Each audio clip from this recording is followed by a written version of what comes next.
आज की क्लास में हम करेंगे प्रोबेबिलिटी का रिवीजन। तो शुरू करते हैं। प्रोबेबिलिटी का formula I hope you remember, number of favourable outcomes upon total number of outcomes. कोई भी इवेंट होगा प्लस नहीं होगा, उन दोनों का sum is always 1। P of E plus P of not equal to 1। इस पे आपके बहुत सारे क्वेश्चंस आते हैं। आपको बोल दिया कोई चीज़ होने की प्रोबेबिलिटी 1/4 है तो नहीं होने की क्या होगी, है ना, probability of not happening that event, तो 1 - 1/4 विल बी 3/4। या डेसिमल में दे दी तो भी आप क्या करेंगे, उसको 1 में से कोई भी इवेंट होने की प्रोबेबिलिटी या नहीं होने की, नॉट हैपनिंग दैट इवेंट, दोनों में से एक दे दी, दूसरा पूछा तो 1 में से उसको सब्ट्रैक्ट करके आंसर निकालना है। ठीक है। आपकी प्रोबेबिलिटी की वैल्यू 0 से 1 के बीच में लाई करती है, वो नेगेटिव नहीं हो सकती। वो फ्रैक्शन में यदि होगी तो numerator will be always smaller than denominator, ताकि डिवाइड करके आंसर 1 से स्मॉल आए। 3/2 not possible, 2/3 it is possible, है ना। तो और नेगेटिव नहीं होगी, बता दिया मैंने आपको। इस कंसेप्ट पे क्वेश्चंस आते हैं आपके बहुत सारे कि which of the following can not be the probability या which of the following can be the probability. तो आपको ये याद रखना है, 0 हो सकती है, 0 से 1 के बीच में लाई करती है। 0 से probability of any event is greater than or equal to 0 and less than or equal to 1. It lies between 0 and 1. ऐसा क्यों होता है? क्योंकि मिनिमम फेवरेबल आउटकम्स क्या हो सकते हैं कि 0, कोई भी आउटकम फेवरेबल ही ना हो तो प्रोबेबिलिटी 0। और दूसरा मैक्सिमम क्या हो सकता है कि सारे आउटकम फेवरेबल हो, तो सभी फेवरेबल होंगे तो दोनों को डिवाइड करेंगे तो 1 आ जाएगा। इसलिए प्रोबेबिलिटी 0 से 1 के बीच में लाई करती है। The probability of a sure event, sure event जो पक्का होगा ही होगा, या सर्टेन इवेंट, उसकी प्रोबेबिलिटी 1 है। और इम्पॉसिबल इवेंट जो कभी नहीं होगा उसकी प्रोबेबिलिटी 0 है। ये बड़ा सिंपल सा साधारण सा प्रश्न है, पर ये भी एग्जाम में बहुत बार पूछा जाता है। सर्टेन इवेंट की पूछ ली या इम्पॉसिबल इवेंट की पूछ ली। ये बात भी आप याद रखें कि प्राइम नंबर्स को आपको याद रखना ज़रूरी है बेटा, क्योंकि आपको नंबर्स वाले कार्ड्स वाले क्वेश्चन होते हैं, कार्ड्स पे नंबर हैं और अब उसमें पूछ लिया कि ये प्राइम नंबर्स आए, हाँ, इसमें 20 से 50 के बीच में प्राइम नंबर्स आए, इसकी प्रोबेबिलिटी, या बोला 1 to 100 में प्राइम नंबर्स आए, उसकी प्रोबेबिलिटी। तो 1 to 100 के बीच में there are total 25 prime numbers. यदि आप ये सीक्वेंस याद कर लोगे तो आपके लिए बड़ा आसान हो जाएगा, हाँ, नहीं तो गड़बड़ हो जाती है प्राइम नंबर में। और 1 प्राइम नंबर नहीं है, ये याद रखना, 1 is neither prime nor composite. तो फिर बोला अच्छा अल्फ़ाबेट्स पे भी क्वेश्चन आते हैं आपके। 26 अल्फ़ाबेट है, उसमें वॉवेल्स और कॉन्सोनेंट पे क्वेश्चन आते हैं। A, E, I, O, U, there are 5 vowels and बाकी के सारे कॉन्सोनेंट। यदि वॉवेल की प्रोबेबिलिटी पूछी तो 5/26, कॉन्सोनेंट की पूछी तो 21/26। और कई बार क्या करते हैं, कोई लेटर दे दिया, जैसे प्रोबेबिलिटी दे दिया, अब उसमें पूछ लिया उसमें वॉवेल आने के क्या चांसेस है, या एजुकेशन दे दिया या कोई भी वर्ड दे दिया, वो बोला उसमें कैलकुलेट करो प्रोबेबिलिटी फॉर कमिंग वॉवेल। तो आप काउंट करो उसमें कितने वॉवेल हैं और टोटल अल्फ़ाबेट्स कितने हैं, डिवाइड कर दो, आ जाएगी प्रोबेबिलिटी, है ना। फिर है total possible events when a die is thrown. एक डाइस को हमने थ्रो किया तो 1 से लेकर 6 तक टोटल 6 आउटकम्स पॉसिबल हैं। अब इसमें total number of prime numbers कितने हैं, 3, 2, 3, 5, 3 प्राइम नंबर्स है तो प्रोबेबिलिटी 3/6 मतलब 1/2। इवन नंबर्स की बात करें तो वो भी 3 है, दैट इज 2, 4, 6। और ऑड नंबर की बात करें तो वो भी 3 है, 1, 2, 3 और 5। तो एक सिंगल डाई को थ्रो करेंगे तो ऑड नंबर, इवन नंबर या प्राइम नंबर आने की प्रोबेबिलिटी सेम है, दैट इज 3/6। और स्टैंडर्ड फॉर्म में लिखते हैं हमेशा तो 1/2 या 0.5। ठीक है। और कंपोजिट नंबर क्या होते हैं आपको पता ही है, नंबर रियल नंबर में आपने पढ़ा है। तो यहाँ पर 4 और 6 दो ही कंपोजिट नंबर हैं। फैक्टर्स की बात कर ले, मल्टीपल की बात कर ले, फैक्टर जिसके टेबल में वो नंबर आता है, जैसे 6 के फैक्टर्स क्या हो गए, 6 के फैक्टर्स हो गए 1, 2, 3 एंड 6। और मल्टीपल्स ऑफ 2 बोल देते तो 2 के मल्टीपल्स क्या हो गए, 2, 4 एंड 6। मल्टीपल मतलब वो उसके टेबल में जो जो नंबर आते हैं, फैक्टर मतलब जिन जिन के टेबल में वो नंबर आता है। इन सब पे आपके क्वेश्चंस बनते हैं। अब यदि आपको ज्योमेट्रिक प्रोबेबिलिटी पूछ ली कि भाई एक रेक्टेंगल है, उसके अंदर एक सर्कल है, हमने कोई चीज़ गिराई, क्या प्रोबेबिलिटी हो कि लैंड हो सर्कल के अंदर, तो हम क्या करेंगे, area of circle divided by area of rectangle. Favourable outcome है सर्कल में गिरना, टोटल आउटकम क्या है, एरिया ऑफ सर्कल। तो एरिया ऑफ सर्कल πr² और area of rectangle L/B। Answer देख के आपको पता चल जाएगा पाई को पाई रखना है या 22/7 रखना है ना। फिर 2 डाइस को यदि हमने थ्रो किया संग में तो हमारे पॉसिबल आउटकम क्या होते हैं, 6 6 36 possible outcomes are there. Doublet हम किसको कहते हैं? यदि दो नंबर सेम आते हैं तो उसको हम कहते हैं डबलेट। ये आपके टोटल 36 आउटकम इस तरह से बनते हैं कि पहले डाइस पे 1, दूसरे पे 2, 3, 4, 5, 6 आए, इसमें 1, 2, 3, 4, 5, 6 आए। तो ये हमको अभी बनाने की तो ज़रूरत नहीं है। यदि आपको याद नहीं रहते हैं combination, then you need to draw this. Otherwise बहुत सारे क्वेश्चंस मैंने आपको ऐसे सिखा दूंगी कि आप डायरेक्टली कर पाओगे। ठीक है, अब इस पे आपके एक क्वेश्चन तो ऐसे आता है कि डबलेट क्या है, तो व्हाट इज़ डबलेट? डबलेट मतलब दोनों पे सेम नंबर, जैसे 1, 1, 2, 2, 3, 3, 4, 4, 5, 5, 6, 6। तो probability of getting a doublet, there are 6 doublet, तो 6/36 दैट इज 1/6। अच्छा, अब बोले probability of getting a doublet of odd number. Odd number का डबलेट मतलब जिसमें ऑड नंबर है, 1, 1, 3, 3, 5, 5, तो 3 ही बचे, तो 3/36 मतलब 1/12। और यदि आपसे बोलते इवन नंबर तो 2, 2, 4, 4, 6, 6, अगेन आंसर सेम ही आएगा, 3/36 दैट इज 1/12। ठीक। अच्छा, इसी में आपको परफेक्ट स्क्वायर की प्रोबेबिलिटी भी पूछ ली जा सकती है कि what is the probability of getting a perfect square. तो ये सारे के सारे नंबर जो डबलेट हैं ये सब परफेक्ट स्क्वायर है, क्योंकि सब मल्टीप्लाई सेम नंबर से हो रहे हैं, तो ये स्क्वायर हो गए, है ना। प्रोडक्ट इनका परफेक्ट स्क्वायर है प्रोडक्ट। तो इसके अलावा प्रोडक्ट देखो 4, 1 और 1, 4 का प्रोडक्ट 4 है, उसके अलावा और कोई परफेक्ट स्क्वायर नहीं आएगा। तो 6 + 2 8, उसकी probability of getting a perfect square as a product is 8/36। 4 से कैंसिल होगा, 2/9। हमेशा आंसर डिवाइड करके स्टैंडर्ड फॉर्म में लिखना है, डेसिमल में देख के पता चल जाएगा आपको लिखा हो तो। अब probability of getting any number, axis कोई भी नंबर 1 से 6 के बीच में कोई भी नंबर आने के एटलीस्ट वंस, कि कम से कम एक बार आए, यदि इसकी प्रोबेबिलिटी पूछी जाए, जैसे हम 4 की बात करें कि कम से कम एटलीस्ट 1 4 आए, तो ये सारे कॉम्बिनेशन में 4 है और ये सारे कॉम्बिनेशन में 4 है, और इसमें हमने इसको 2 बार काउंट कर लिया। तो टोटल फेवरेबल आउटकम्स कितने हो गए? 6, 6, 12 - 1 11। तो प्रोबेबिलिटी क्या हो गई? 11/36। और यदि हमें बोल देते कि वो आए ही नहीं, 4 एक बार भी नहीं आए, तो टोटल आउटकम्स कितने थे? 36, उसमें से 4 आने के फेवरेबल आउटकम्स क्या हुए? 11। तो रिमेनिंग आउटकम्स क्या है? 25। तो प्रोबेबिलिटी क्या हो जाएगी? 25/36।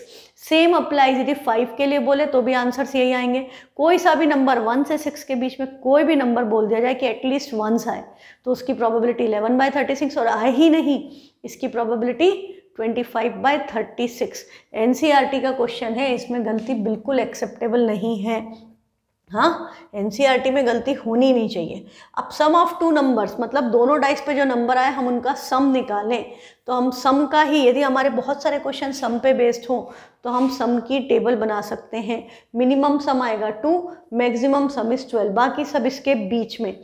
इस टेबल को यदि आप ध्यान से ऑब्जर्व करो तो आपको क्या पता चलता है कि ये जो सम 2 है ये एक बार आ रहा है, सम 12 भी एक बार आ रहा है, सम 3 2 टाइम्स आ रहा है, सम 11 भी 2 टाइम्स आ रहा है, 4 3 टाइम्स आ रहा है, 5 4 टाइम्स आ रहा है, 6 5 टाइम्स आ रहा है। इधर तो देखो इसमें से एक कम कर दो, सम 2 तो एक बार, 3 तो 2 बार, 4 तो 3 बार, 5 तो 4 बार, 6 तो 5 बार, और 7 तो 6 बार। मैक्सिमम 7 आता है 6 टाइम्स। अब इसके बाद कम होना शुरू हो जाएगा, तो 8 5 9 4 10 3 12 1 और 11 2।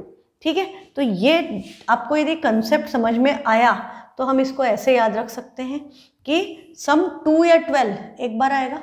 हाँ, ऊपर से देखेंगे 2, नीचे से 12, फिर 3 के साथ क्या आएगा? 11। 3 और 11 2 बार आएंगे। 4 और 10, 4 तो आपको याद है 4 3 बार आएगा, 5 4 बार आएगा, 6 5 बार आएगा, 7 6 बार आएगा। इसके साथ उधर के कॉम्बिनेशन देख लो, 12 11 10 9 8। तो यदि हमको बोल दिया सम ग्रेटर देन 10, तो सम ग्रेटर देन 10 कितना है? 11 और 12, तो 2 और 1 3, 3/36 है ना। सम ग्रेटर देन 8, तो 8 के ऊपर के सारे, ये 4 3 7 9 10, 10/36 कैंसिल होगा, 5/18। तो ये इस तरह से आप डायरेक्टली, यदि आपको ये बात समझ में आती है तो डायरेक्ट निकाल सकते हो। नहीं याद रहे तो टेबल बना लो सम की, डायरेक्ट सम के क्वेश्चंस है, सम की टेबल बनाओ। क्वेश्चंस प्रोडक्ट पे आए तो आप टेबल ही प्रोडक्ट की बनाओ। यदि टेबल की बात, प्रोडक्ट की बात करें तो आपका minimum product is 1 and maximum is 36। Minimum 1 maximum 36। अब इसमें से कुछ भी प्रोडक्ट की बात करें तो आप टेबल के बेस पे आंसर दे सकते हो। जनरली हो सकता है ये केस स्टडी में आए, तो क्वेश्चंस देखो केस स्टडी में कुछ अलग नहीं होते, वही क्वेश्चंस होते हैं जो हमने पढ़े हैं, बस उसके आगे पीछे कहानी जोड़ देंगे। तो उससे तो आपको डरने की ज़रूरत नहीं, हमने काफ़ी प्रैक्टिस की है and you know all the concepts. अब आपको 2 कॉइन को साथ में, प्रोबेबली डाइस वाले क्वेश्चंस में यही होता है।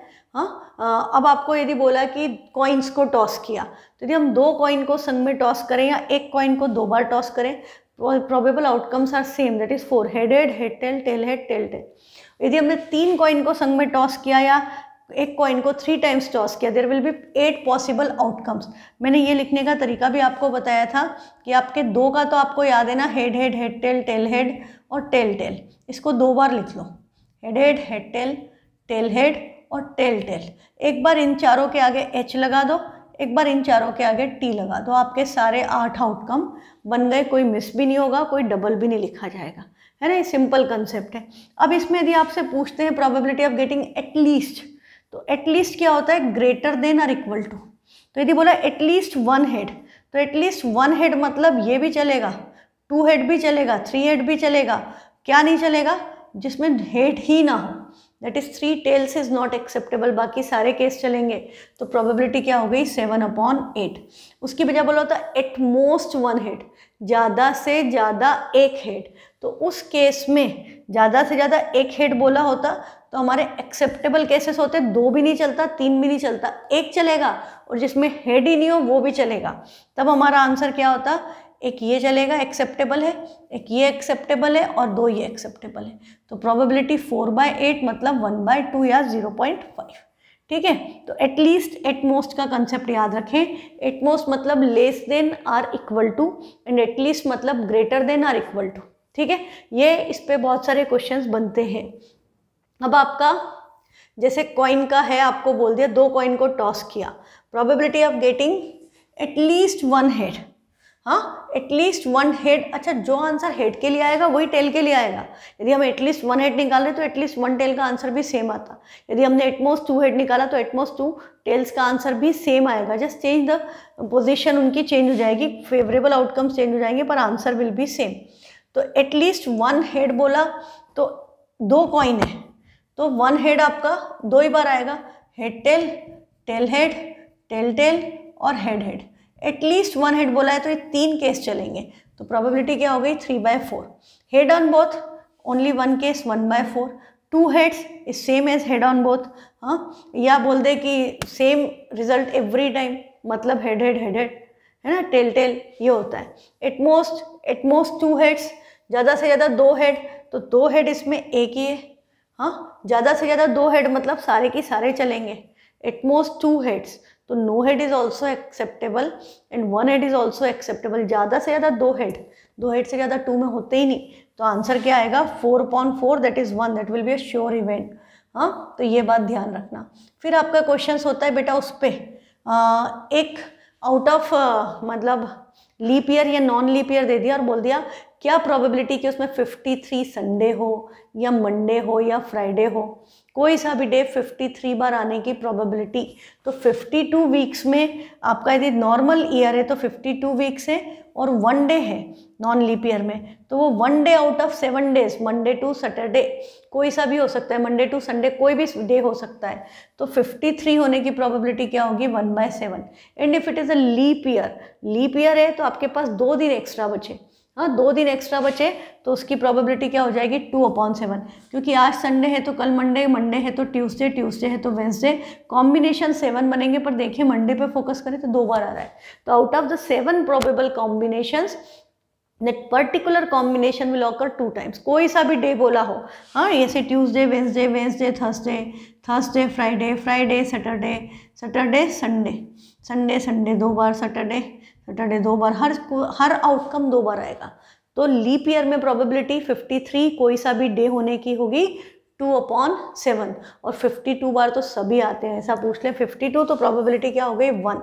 अच्छा, ऐसा ही क्वेश्चन आपका बर्थडे का बनता है कि भाई 2 फ्रेंड्स हैं, उनका सेम बर्थडे हो, उसकी प्रोबेबिलिटी, सेम बर्थडे होगा मतलब साल में एक ही दिन होगा, तो यदि नॉन लीप ईयर है तो 1/365 and if it is a leap year it will be 1/366।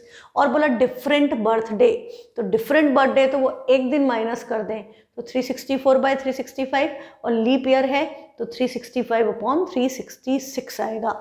ये डायरेक्ट क्वेश्चंस आते हैं, इनके आंसर भी डायरेक्ट हैं, तो आप बिल्कुल इसमें गड़बड़ मत करना। हाँ, मैंने बता दिया। अभी ये क्वेश्चन इस बार अभी प्री बोर्ड्स में बहुत ज़्यादा रिपीट हुआ है। हाँ, पहले भी आया हुआ है एग्जाम में, पर अभी ऑलमोस्ट हर दूसरे प्री बोर्ड के पेपर में प्रोबेबिलिटी में क्वेश्चन इस कंसेप्ट पे दिख रहा है कि a number x is chosen out of -3, -2, -1, 0, 1, 2, 3 numbers, find probability of getting x square. अब इसके कॉम्बिनेशन अलग अलग आ रहे हैं, x square greater than 2, x square greater than 2, सारे नंबर x इनका स्क्वायर करेंगे तो ग्रेटर देन 2 आने की प्रोबेबिलिटी, तो ये तीनों का sum square will be less than 2, बाकी 2 और 3 माइनस का भी स्क्वायर प्लस ही होता है, तो 2, 4 आउट ऑफ 7 हो गई। एक्स स्क्वायर लेस देन 3 बोल दिया, तो लेस देन 3 में 3 ही पॉसिबल है क्योंकि इनका स्क्वायर तो 4 है, तो प्रोबेबिलिटी क्या हो गई 3/7। X square is less than और इक्वल टू 4 बोल दिया, लेस देन और इक्वल टू भी इंक्लूड हो गया, तो ये 2 से लेके +2 तक आएंगे, 5 पॉसिबल आउटकम हो गए out of 7। X square less than 5 का है ही नहीं, फिर मतलब 4 वाला ही आएगा, that is 5/7। X square greater less than 2, x square की वैल्यू 2 से कम हो तो 3 ही पॉसिबल आउटकम है, तो आंसर क्या होगा 3/7। इस तरह का कोई भी नंबर्स का कॉम्बिनेशन दे दे और कंडीशन दे दे तो you know the concept, just applied. हाँ, तो ये एकदम आसान क्वेश्चन है और आ भी सकता है। फिर एक बैग में कुछ बॉल्स है और कुछ रेड है, कुछ ब्लू है, फ्लैग्स हो, बॉल्स हो, कोई भी आइटम हो, और बोला कि probability of blue flag is n times that of drawing a red flag. क्या करते हैं कि ब्लू का तो रेड का नंबर दे दिया, हाँ, ब्लू का नहीं दिया, और बोला कि ब्लू की प्रोबेबिलिटी रेड से इतने टाइम्स है, और हमसे बोला कि ब्लू फ्लैग या ब्लू बॉल्स का नंबर बताओ। तो हम क्या करेंगे, हम सिंपली नंबर ऑफ टाइम्स जो है उसको, उसकी जो प्रोबेबिलिटी जितने टाइम्स है उससे उसको मल्टीप्लाई कर देंगे, किससे, नंबर ऑफ जो बॉल्स या फ्लैग जो भी था उसका जो नंबर गिवन था उसको कितने टाइम्स प्रोबेबिलिटी, उससे डायरेक्टली मल्टीप्लाई कर दें, आंसर आ जाएगा। जैसे आपका क्वेश्चन है, a bag contains 10 red and some blue flags, 10 लाल है और कुछ ब्लू फ्लैग्स हैं। ब्लू फ्लैग की प्रोबेबिलिटी थ्राइस है that of drawing a red flag, तो number of red ball blue balls कितना हो जाएगा, थ्राइस है मतलब 10 × 3 30, पर यदि ट्वाइस बोला होता तो 2 × 10 आंसर क्या आ जाता 20। तो ये डायरेक्ट कंसेप्ट आप अप्लाई कर सकते हो, आपको इसमें कुछ लिखने की लगाने की ज़रूरत नहीं है। फिर आपका सबसे इम्पॉर्टेंट कंसेप्ट इस साल जो आपने 10th में पहली बार पढ़ा है, दैट इज कार्ड्स। हाँ, प्लेइंग कार्ड्स। तो प्लेइंग कार्ड्स में आपको पता है कि there are 52 cards. Club spade जो होते हैं वो ब्लैक कलर के होते हैं, डायमंड हार्ट जो होते हैं वो रेड कलर के होते हैं, और सब 13 कार्ड्स होते हैं। तो टोटल फेस कार्ड्स 12 होते हैं। हाँ, किंग, क्वीन और जैक के ऊपर फेस बना होता है 3, एक टाइप के 3 और 4 टाइप्स हैं, 4 सूट्स हैं, तो 3 4 12। देयर आर 12 फेस कार्ड, आधे रेड आधे black, 6 red 6 black. Non face card कितने बचे, 52 में से 12 माइनस किया 40, उसमें से भी रेड आधे ब्लैक, 20 रेड 20 ब्लैक। किसी की भी प्रोबेबिलिटी पूछ ले दी, आपको नंबर्स याद है तो क्वेश्चन हो जाएगा। आपका किंग, क्वीन, जैक, एस और 1 से लेकर 10 तक सारे कार्ड्स कितने होते हैं 4। उसमें कलर की बात कर दें कि रेड क्वीन, ब्लैक क्वीन, तो 2 होंगी, रेड कलर के भी 2, ब्लैक कलर के भी 2, ये सारे ही कार्ड्स। हाँ, और किसी पर्टिकुलर सूट की बात कर दें कि हमें तो क्लब की क्वीन चाहिए, या हमें डायमंड का जैक चाहिए, या हमें हार्ट का एस चाहिए, तो वो एक ही कार्ड होता है। हाँ, तो इसमें से जो भी पूछे अपॉन 52 हो जाएगा। अब हमने मान लिया कि भाई आपका किंग या क्वीन या जैक या एस किसी को भी, या कोई भी कार्ड नंबर हो 1 से 10 तक, उसको मैं एक्स या वाई बोल दूँ। तो अब यदि हमको बोला आइदर रेड और एक्स, मतलब क्वेश्चन ऐसा आता है आइदर रेड या किंग, या आइदर ब्लैक या क्वीन, या आइदर रेड या जैक, या आइदर रेड या 6 आने की प्रोबेबिलिटी, तो रेड कितने 26, और किंग की बात की यदि तो 2 ब्लैक किंग भी तो ऐड होंगे, तो 26 + 2 फेवरेबल आउटकम्स क्या हो गए 28 डिवाइड बाय तो 52 है, फिर आप 4 से डिवाइड करके निकाल लोगे। यदि आपको बोला neither red nor king, x कोई भी कार्ड हो, मतलब कोई भी कार्ड हो, आंसर विल बी सेम। है ना। आपका 1 to 52 में कोई भी कार्ड हो, आंसर सेम रहेगा, नाइदर रेड नॉर किंग या नॉर जैक या नॉर एस या नॉर 6। तो आंसर टोटल कार्ड्स कितने हो गए 24, क्योंकि आपने रेड कलर के लिए रेड नहीं चाहिए तो ब्लैक लिए 26, उसमें से किंग भी हटाएं तो 2 कम हो गए तो 24, तो 24/52। अब हमको बोला कि किंग और क्वीन आए, या तो किंग आए या क्वीन आए या जैक आए या एस आए, ऐसा क्वेश्चन दे दिया तो 8 ही पॉसिबल आउटकम बचे, और बोल देते नाइदर किंग नॉर क्वीन, तो 52 में से 8 माइनस किया, फेवरेबल आउटकम कितने हो गए 44। तो ये फेवरेबल आउटकम याद रखो, टोटल अपॉन में हो जाता है 52। और यदि हमने कोई पर्टिकुलर टाइप के कार्ड्स हटा दिए हैं तो कार्ड्स को टोटल नंबर में से भी सब्ट्रैक्ट करना याद रखना, किस कलर के हटे हैं, कौन सा हटा है वो ध्यान रखना। रिवीजन वीडियोस आपके पास हैं प्रोबेबिलिटी के, आप देख सकते हो, है ना, उसमें कहीं भी डाउट हो आपको तो आप देख सकते हो, जो डाउट हो फ़ोन कर देना, व्हाट्सएप कर देना। परफेक्ट स्क्वायर नंबर, कोई भी नंबर जिसका स्क्वायर रूट एग्जिस्ट करता है वो परफेक्ट स्क्वायर नंबर है। तो इस पे बेस्ड क्वेश्चन कैसे आते हैं कि हमको नंबर्स दे दिए, कार्ड्स हैं 1 to 20, अब उसमें पूछा परफेक्ट स्क्वायर नंबर आने की प्रोबेबिलिटी, तो 1 to 20 में 1 का स्क्वायर 1, 2 का स्क्वायर 4, 3 का स्क्वायर 9, 4 का square 16, there are 4 perfect square number, तो प्रोबेबिलिटी क्या हो जाएगी 4/20 मतलब 1/5। सेम वे में यदि परफेक्ट क्यूब बोले तो 1 का क्यूब 1, 2 का क्यूब 8, 3 का क्यूब 27 आउट ऑफ रेंज, तो 2 ही नंबर है, तो 2/20 मतलब 1/10। तो परफेक्ट स्क्वायर क्या होता है, परफेक्ट क्यूब क्या होता है, फैक्टर्स क्या होते हैं, मल्टीपल क्या होते हैं, डिविजिबल कैसे निकालते हैं, है ना, ये सब बातें हमको याद होनी चाहिए, तभी हम क्वेश्चंस कर पाएंगे।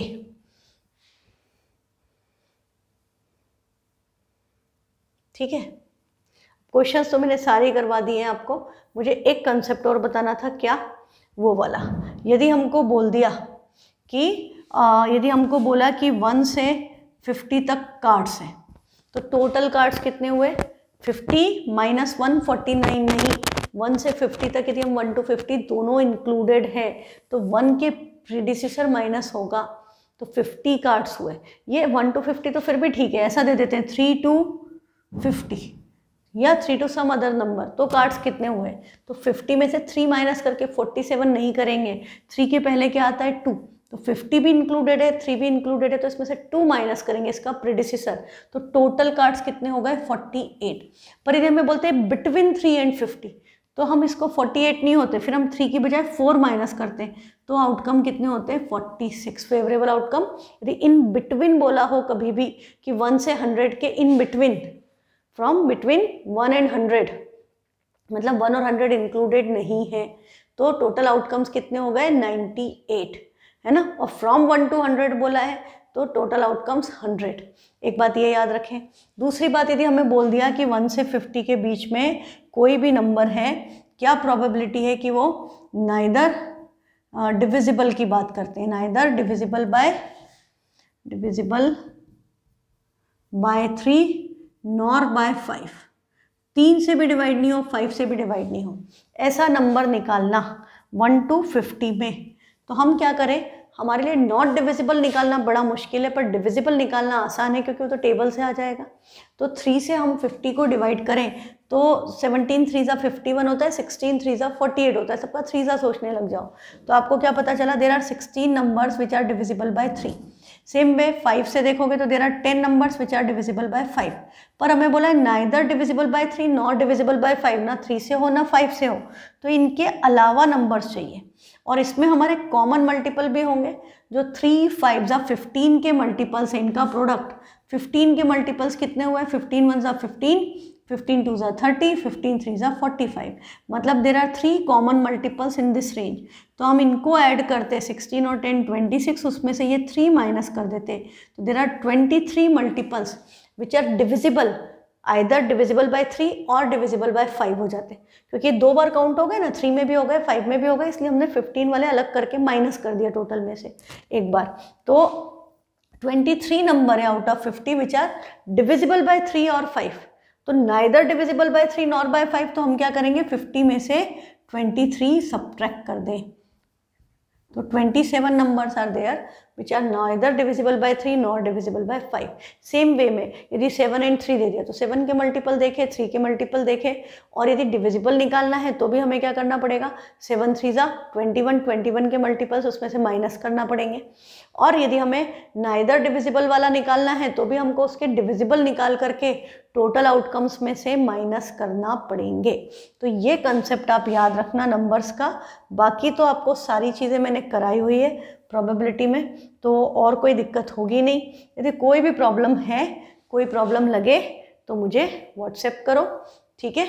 तो हम और वीडियो सारे आपके पास रिवीजन वीडियोस अवेलेबल हैं, तो there is no issue with this chapter. This is very simple. और प्रोबेबिलिटी बेटा ऐसा चैप्टर है जिसमें हर किसी के फुल मार्क्स आने ही चाहिए, कटने नहीं चाहिए। प्रोबेबिलिटी का क्वेश्चन छोड़ने की ज़रूरत नहीं पड़नी चाहिए कि हम इसको छोड़ दें।